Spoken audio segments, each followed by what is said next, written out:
La OMS es una rama de la ONU, la que estaba pensada para ser un gobierno mundial. Tiene otras ramas, como he dicho al principio, Banco Mundial, Fondo Monetario Internacional, que estaban pensados para ser, digamos, como los bancos centrales. ¿Cómo funciona esto del Banco Mundial y del Fondo Monetario Internacional? Es muy fácil. El Banco Mundial establece, o el Fondo Monetario Internacional, que te va a dar una serie de préstamos, generalmente para ayudas a desarrollo, etcétera, etcétera, pero pueden recibir préstamos todos los países del mundo. Pero claro, recibir préstamos incluye unas condiciones. No es tanto un interés y un plazo para devolución, como cualquier banco te puede hacer, sino que hay condiciones políticas. Si no, podéis ver en la crisis griega, cuando llegó la denominada Troika, la Unión Europea, el Banco Mundial, el Fondo Monetario Internacional, iban allí los denominados hombres de negro y les decían a los griegos: yo te voy a dar tanta pasta, pero la tienes que dedicar a esto, a esto y a esto, y tus medidas políticas tienen que ser estas.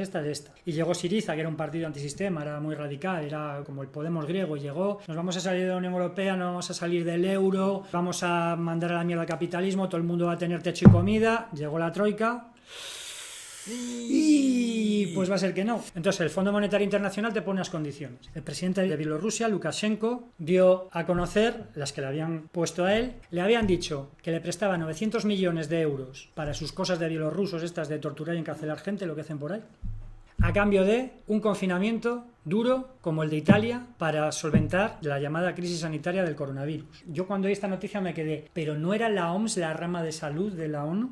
Lukashenko se negó, lo denunció públicamente y al mes tuvo que afrontar movilizaciones como él no había visto desde el 94 que llegó a Bielorrusia. Entonces el Fondo Monetario Internacional te marca unas condiciones para darte los préstamos. Entonces muchas veces ni siquiera es que tenga gente el Fondo Monetario Internacional en un estado concreto o en un banco central. Simplemente es tan sencillo como decir: la política del Banco Central de tal estado no me gusta y cierro el grifo del dinero. En el mundo hay aproximadamente una deuda de unos de 2.000 a 3.000 billones con B de dólares, porque estamos en una economía puramente especulativa. Entonces la economía a día de hoy se basa básicamente en la deuda. Ellos imprimen dólares dándole una maquinita, pero ¿dónde está la riqueza real que respalda eso? Entonces esta gente tiene una cantidad de deuda de la leche. Y además las transferencias internacionales, que tienen que estar todas registradas por el Banco Mundial, responden a un código que se llama el código SWIFT y se hacen todas las transacciones en dólares. ¿Qué ocurre? ¿Quién implementa el código SWIFT? Pues hay una institución que se llama el Banco Internacional de Pagos, que es un banco que es el banco central de los bancos centrales. Es un banco privado creado por los 100 banqueros más importantes del mundo en 1930 en Suiza. ¿Para qué se creó este banco? Después de la Primera Guerra Mundial, en 1919 se hace el Tratado de Versalles. La guerra había acabado un año antes y se condena a los países que los vencedores dijeron que habían provocado la guerra a unas reparaciones de guerra. Se condenó en particular a Alemania, aparte de devolverle territorios a Francia y a otros países, etcétera, etcétera, a que tenía que pagar una cantidad de pasta enorme, ingente, de las reparaciones. Pero Alemania no tenía dinero para eso. Entonces, a los lumbreras de la Sociedad de Naciones, como llegamos a 1930 y Alemania no había pagado nada, se les ocurre una solución: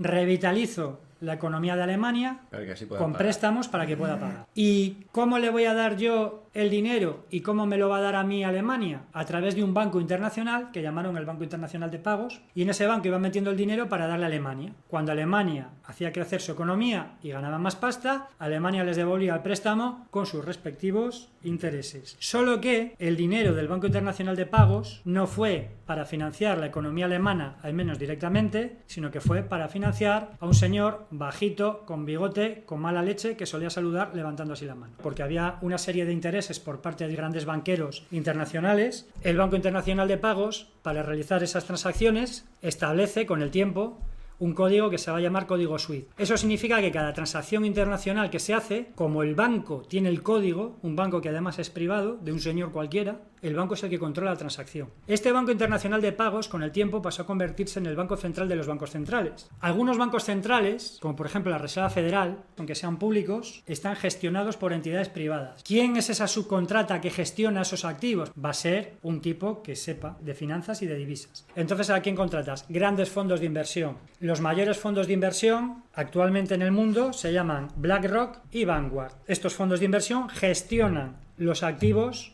del Banco Internacional de Pagos, de la Reserva Federal y de la mayoría de los bancos centrales del mundo. ¿Quién es el propietario de BlackRock? ¿O el principal accionista? Vanguard. ¿Quién es el propietario de Vanguard? BlackRock. Estos dos están dentro de una red que una antigua secretaria del Banco Mundial, que fue por supuesto despedida, expulsada y hecha escarnio, ha llamado la red corporativa global. Esto es el entramado de los bancos centrales. En la cúspide está el Banco Internacional de Pagos, que está gestionado por estos fondos.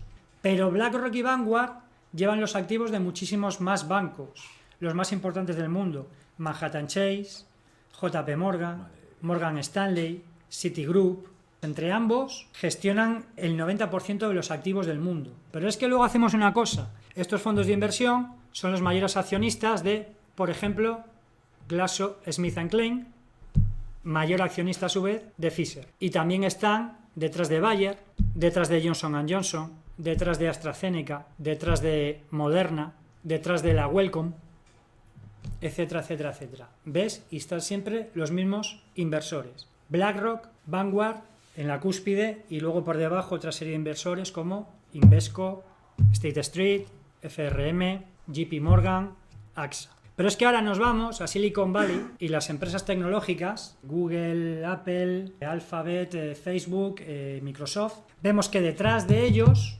están BlackRock y Vanguard. Son los mayores accionistas. Hace 30 años había unos 20 imperios de la comunicación, de los informativos, en la industria del entretenimiento, etcétera, etcétera. Ahora hay 5. Podría decir Warner, Disney, Sony, CBS, Viacom, y luego hay otra que es alemana. Estas empresas, a su vez, tienen los grandes medios de comunicación. Pero te vas a quién está detrás de estas empresas.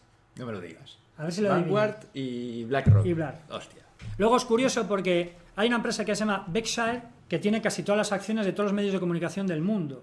Nos vamos al accionariado de Berkshire y vemos que están BlackRock, Vanguard y Microsoft. Pero nos vamos al accionariado de Microsoft y vemos que están Berkshire, BlackRock y Vanguard. Es decir, que entre los grandes se tienen unos a los otros. ¿Por qué? Para que no se sepa, quieren proteger quiénes son los accionistas que están detrás de estos grandes conglomerados, ¿no? Nos vamos a las empresas de la alimentación. Las más importantes: Coca-Cola, Nestlé, lo que era antes Kraft, que fue comprada por otro emporio, Monsanto, y nos vamos a ver de quiénes están detrás. Y nos vemos que muchas veces están empresas como Bayer, que estaba detrás de Monsanto, como la Fundación Bill y Melinda Gates, detrás de empresas de alimentación y de las semillas. Pero claro, detrás de empresas que tienen estas otras empresas, Bayer Farmacéutica, que compró Monsanto, pero detrás de Bayer, ¿quién estaban? BlackRock, Vanguard. Energéticas, las petroleras, las de la electricidad, etcétera, etcétera. ¿Quiénes están detrás de ellas? BlackRock, Vanguard. Vemos quiénes están detrás de BlackRock y de Vanguard. Familias de gente muy muy poderosa. Decir BlackRock es decir Casa Rothschild. ¿Quién es la Casa Rothschild? Son los gestores privados del dinero de la monarquía británica, entre otras cosas. Luego tenemos otros grandes clanes de banqueros, como por ejemplo Morgan, que tiene su propio fondo de inversión, o como por ejemplo Rockefeller, dueño del Manhattan Chase, entre otros, o de Citigroup, que tienen las acciones de un montón de estas empresas. Lo que ocurre que detrás, aunque Rockefeller sea el dueño, fondos de inversión subcontratados como BlackRock, Vanguard, le gestionan los activos. En el gobierno de Obama, hasta 2014, los que estaban gestionando la Reserva Federal, propiedad privada de Rockefeller en aquel entonces, era Goldman Sachs. Mario Draghi, que era el director del Banco Central Europeo, el nombre de Goldman Sachs. No sé si os acordáis de un señor bastante feo y un poco cabroncete, que era Luis de Guindos, otro hombre de Goldman Sachs. Pero en 2014, Obama retiró a toda la gente de Goldman Sachs y empezó a meter gente de BlackRock, que este fondo se forma en 2008. BlackRock es el fondo de inversión que tiene la mayor cantidad de propiedades inmobiliarias en el mundo. El sector inmobiliario está en manos de BlackRock. Entonces estamos diciendo que dos empresas, dos fondos de inversión que asesoran y que trabajan para los bancos centrales de casi todos los países del mundo, son los que están controlando lo que comes, lo que bebes, dónde vives, el transporte en el que te mueves, el combustible del transporte en el que te mueves, lo que ves en la tele, las pelis que te ves y que no te ves, lo que dicen los periódicos que te lees y que no te lees. ¿Qué se enseña en las universidades? Se enseña lo que el que paga a la universidad quiere que enseñes. Y las universidades, incluso las públicas, acaban recurriendo a fondos privados. El Banco de Santander ha sido el mayor financiador de las universidades desde mediados de los 90 hasta la actualidad. ¿Y quién está detrás del Banco de Santander? BlackRock y Vanguard. Todo lo que se da en las universidades es el interés de una élite financiera aliada con un poder militar y con un poder religioso que lo que hace es intentar controlar el mundo. Pero cuidado, que no lo digo yo. Si os metéis en las páginas web de estas instituciones, veréis como el accionariado de todas y cada una de esas instituciones son estos fondos. Y este tipo de fondos se coordinan en otra serie de instituciones con grandes líderes mundiales, como por ejemplo el Foro Económico Mundial, el Comité de Relaciones Exteriores, el Club Bilderberg o determinadas otras instituciones como la Comisión Trilateral, donde hacen esta conjunción público-privada que nos vienen comentando como mínimo desde los años 70, donde la solución de todo es un gobierno mundial en el que esté fusionada la empresa privada con el Estado. Pero todo esto no lo dice un conspiranoico loco, esto lo dice el señor Klaus Schwab en su siguiente libro, publicado en 2020, anda que no se dio prisa, El Gran Reinicio, en el que habla de las maravillosas oportunidades que la tragedia del coronavirus presenta. Y en él pone su modelo. ¿Y cuál es su modelo? La Agenda 2030. La misma agenda que defiende tanto el Foro Económico Mundial como la Organización de las Naciones Unidas, el Gobierno Mundial y la gran empresa privada, o el foro donde está la gran empresa privada en conjunción con los grandes gobernantes del mundo. La misma agenda. ¿Qué hay detrás de esa agenda? Os lo podéis leer en el libro de Klaus Schwab. Y ahí lo dice él. Gobierno mundial. Fin del dinero físico. Dinero electrónico. Fusión empresa privada, Estado. Transhumanismo. Fusión ser humano-máquina. Biomedicina. Protección de la naturaleza. Y termina con una frase con la misma que ha terminado el Foro Mundial de este año. No tendrás nada y serás feliz. Esto lo está diciendo él ya, que es hacia donde vamos. Y hacia un modelo, el Estado es autoritario, pero este concepto de Estado es muchísimo más autoritario, porque al final todo lo van a gestionar unos fondos de inversión a través de unas empresas tecnológicas de Silicon Valley, que son las que van a controlar todo lo que tú tienes, que van a ser un número en una pantalla. Además, se está sugiriendo ya el sistema por puntos como tienen en Corea o en China. A lo largo de toda la pandemia, otro gran filántropo como Soros no dejó de elogiar cómo había China encarado esta pandemia. O sea, desde el año 49 es el diablo rojo, unos sucios comunistas, y ahora por arte de Billy Birloque, a partir del 2020 es el modelo a seguir.